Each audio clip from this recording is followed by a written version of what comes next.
దేశంలోనే సగానికి పైగా ఉన్న మహిళలు భారతదేశంలోనే మహిళల్ని అత్యధికంగా గౌరవించబడి అదేవిధంగా మహిళల్ని దేవత కింద పూజించే సంస్కృతి కలిగిన భారతదేశం.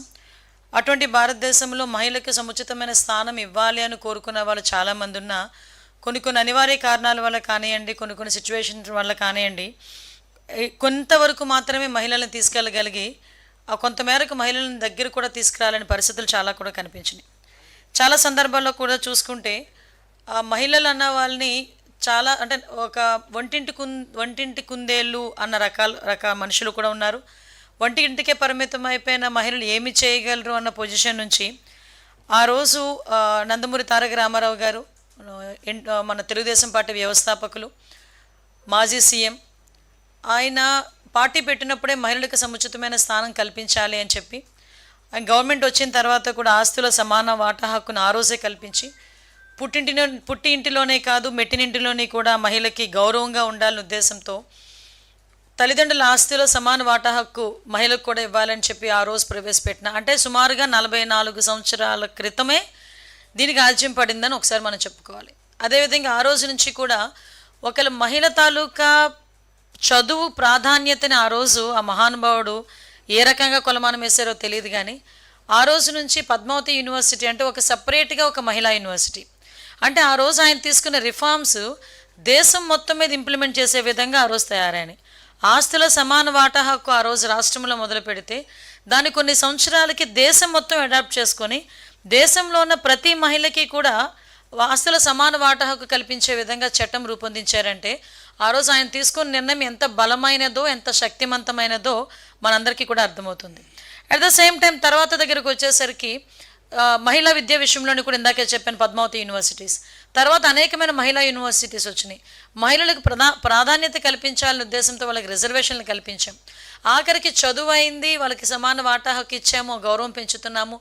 కానీ వాళ్ళని కంపల్సరీగా రాజకీయాలకు కూడా అలవాటు చేస్తే, రాజకీయాలు కూడా బయటకు వస్తే వాళ్ళు మెరాకిల్స్ సృష్టిస్తారు నిజంగా అని చెప్పి ఆ రోజు నమ్మిన వ్యక్తిగా అప్పటి నుంచి ఇప్పటి వరకు కూడా గౌరవ సీఎం చంద్రబాబు నాయుడు గారి వరకు కూడా ప్రత్యేకంగా వాళ్ళందరికీ కూడా మన స్థానిక ఎలక్షన్స్లో రిజర్వేషన్లు ఇవ్వటం, అంటే ఈరోజు ఒక ప్రెసిడెంట్గా, ఒక ఎంపీటీసీగా, ఒక జడ్పీటీసీగా, ఒక ఎంపీపీలుగా, జడ్పీ చైర్మన్లుగా సగం మంది మహిళలు ఈరోజు మనకి కనిపిస్తున్నారంటే ఆ రోజు ఆ మహానుభావుడు పెట్టిన పుణ్యమని మనందరం కూడా చెప్పుకోవాలి.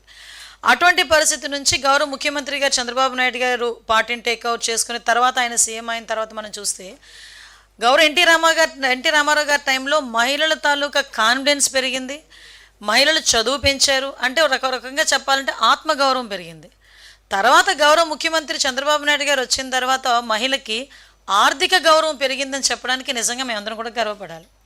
ఎందుకు ఆర్థిక గౌరవం పెరిగిందని చెప్తున్నామంటే ఆ రోజు నుంచి కూడా డ్వాక్రాస్ని ఇంప్లిమెంట్ చేయటం, కానీ ఈ రోజుకి కూడా డ్వాక్రా సంఘాలు ఎలా ఉన్నాయంటే 1 కోటి మంది సభ్యులతో అంటే డ్వాక్రా సంఘాలు కనిపిస్తున్నాయంటే ఇది కదా అచీవ్మెంట్. అంటే ఎందుకు నేను ఈ మాట చెప్తున్నానంటే ఈ డ్వాక్రా సంఘాలు అన్నవి ఒకటి ఎంత బలంగా ఆ రోజు నాటామంటే ఎవరు వచ్చినా ఏ గవర్నమెంట్ వచ్చినా ఏదైనా అన్నా క్యాంటీన్ లాంటివన్నీ పీకేసే ప్రయత్నాలు చేశారు, ప్రజావేదికలు లాంటివి కూల్చేసే ప్రయత్నాలు చేశారు, కానీ డ్వాక్రా సంఘాలను టచ్ చేసే ప్రయత్నం కూడా చేయలేదు ఏ రాజకీయ పార్టీలు కూడా.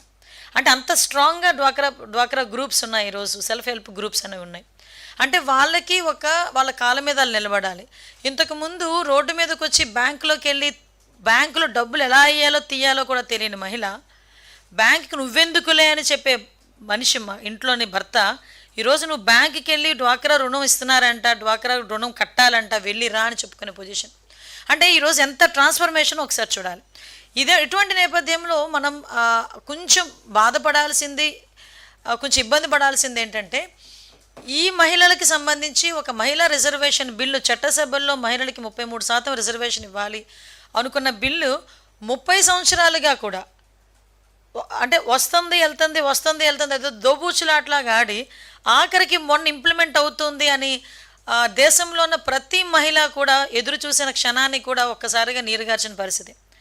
అయితే దాన్ని ఈరోజు మహానాడు వేదికగా గౌరవ ముఖ్యమంత్రి గారు, అదేవిధంగా ముఖ్యంగా మా working president, central working president మంత్రి గారు, మన నారా లోకేష్ గారు ప్రత్యేకంగా దీని మీద నేను మహానాడు కార్యక్రమం కూడా ప్రత్యేకంగా మహిళలకు అంకితం చేస్తున్నామని చెప్పి ఆ మహిళలకి సంబంధించి మహిళా రిజర్వేషన్ బిల్లు వచ్చినా రాకపోయినా మా పార్టీ ఒక సిద్ధాంతం తీసుకుంటుంది. దాంట్లో మేము చట్టసభల్లో మేము ఎవరికైతే సీట్లు కేటాయిస్తామో ఆ సీట్లలో 33% రిజర్వేషన్ మేము మహిళలకు ఇస్తామని చెప్పి ధైర్యంగా అనౌన్స్ చేసిన ఏకైక పార్టీ తెలుగుదేశం పార్టీ. సో దీనికి నిజంగా చాలామంది అంటే లోపల ఎలా ఉన్నా బయట మాత్రం కొన్ని పరిస్థితుల్లో వాళ్ళు మాట్లాడాల్సి వస్తుంది. కానీ నేను చెప్తున్నా, ఈరోజు ఎవరైనా ఏ పార్టీ వాళ్ళు అవనేయండి, మనం అబ్జర్వ్ చేసుకుంటే రాజకీయంగా ఫస్ట్ ఎన్నికల ప్రచారానికి వెళ్తున్నాం అనుకోండి, అక్కడ మహిళల గ్రూపు ఇక్కడ పురుషుల గ్రూపు ఉందనుకోండి, అభ్యర్థి డైరెక్ట్గా వెళ్ళి మహిళ దగ్గరికి వెళ్తాడు, అమ్మ నాకు ఓటే అంటాడు, తర్వాత అయ్యా నాకు ఓటే అంటాడు.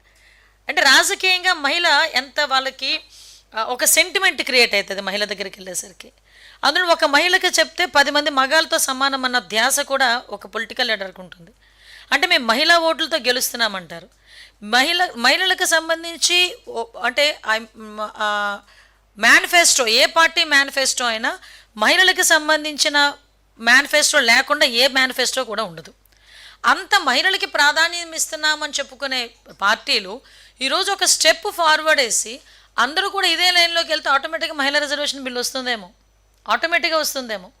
దానికి ఈరోజు తొలి అడుగు వేసింది తెలుగుదేశం పార్టీ. ఆ తెలుగుదేశం పార్టీలో ఒక కార్యకర్తగా, తెలుగుదేశం పార్టీలో ఇంతకుముందు మహిళా అధ్యక్షురాలుగా చేసిన నేపథ్యము, అదేవిధంగా ఇప్పుడు హోంమంత్రిగా అయిన నేపథ్యం, ఇదంతా కూడా మేము కూడా ఒక గర్వపడే పరిస్థితి. అంటే చాలా సందర్భాల్లో మహిళల్ని రాజకీయంగా వాడుకున్నారు, ఓటు బ్యాంక్ కింద వాడుకున్నారు. ఈరోజు మహిళలు ఓట్లు వేయటానికే కాదు, ఓటు వేయించుకునే సత్తా కలిగి ఉన్న వాళ్ళు కాబట్టి ఓటు వేయించుకునే కెపాసిటీ కూడా ఇవ్వాలి అని కోరుకుంటున్నాం. కాబట్టి ఈరోజు నేను మహిళా రిజర్వేషన్ బిల్లు మేము ఇస్తామని చెప్పి మహానాడులో అనౌన్స్మెంట్ చేసిన తర్వాత నిజంగా చాలామంది హ్యాపీ ఫీల్ అయ్యారు.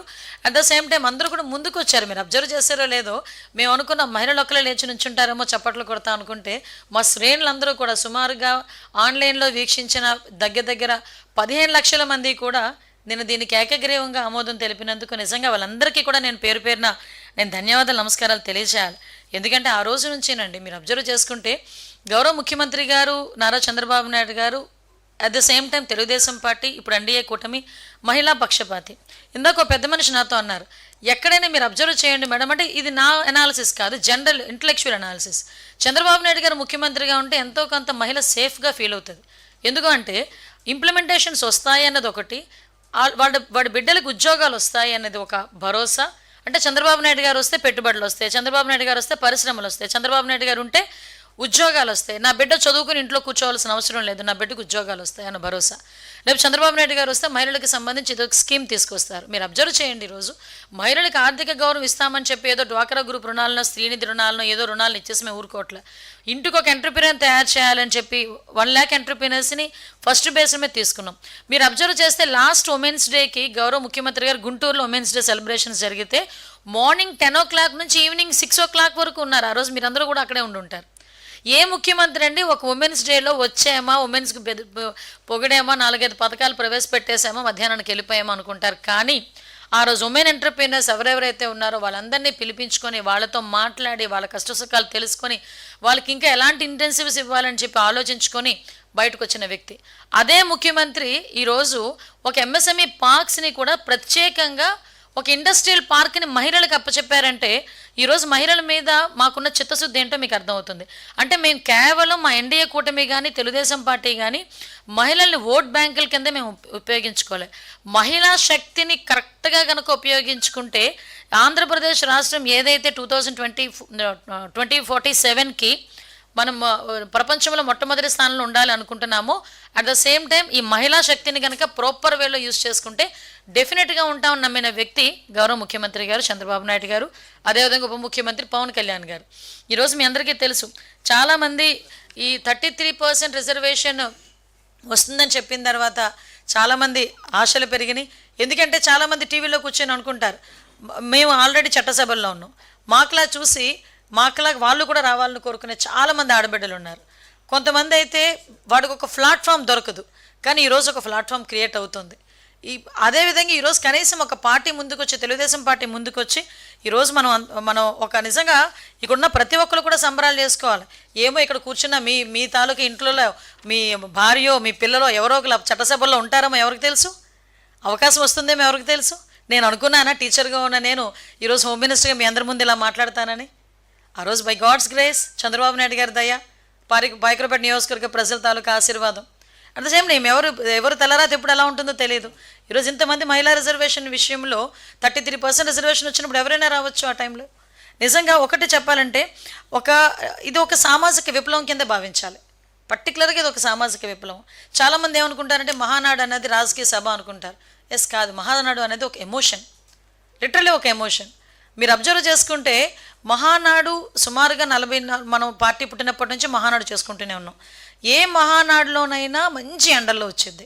రోహిణీ కార్తె లాంటి ఎండల్లో వచ్చిందండి. రోహిణీ కార్తె అంటేనే బండలు బద్దలైపోతాయి అంటాం ఎండలకి. అలాంటి ఎండల్లోని కూడా కార్యకర్త అన్నవాడు చాలా ఎమోషన్గా నా పండగకు వచ్చాను అని, నా జాతరకు వచ్చానని 2 రోజులు 3 రోజులు కూడా వెయిట్ చేస్తుంటాడు. అటువంటి మహానాడు వేదిక మీద మేము ఏదో కల్లబుల్లి మాటలు చెప్పాల్సిన అవసరం లేదు. ఎందుకంటే దీనికి ఉన్న ప్రాధాన్యత గురించి చెప్పడానికే, ఏ ప్లాట్ఫామ్ మీద మేము దీన్ని అనౌన్స్ చేసామని చెప్పడానికే ఆ ప్రాధాన్యత చెప్పాను ఇక్కడ మీకు.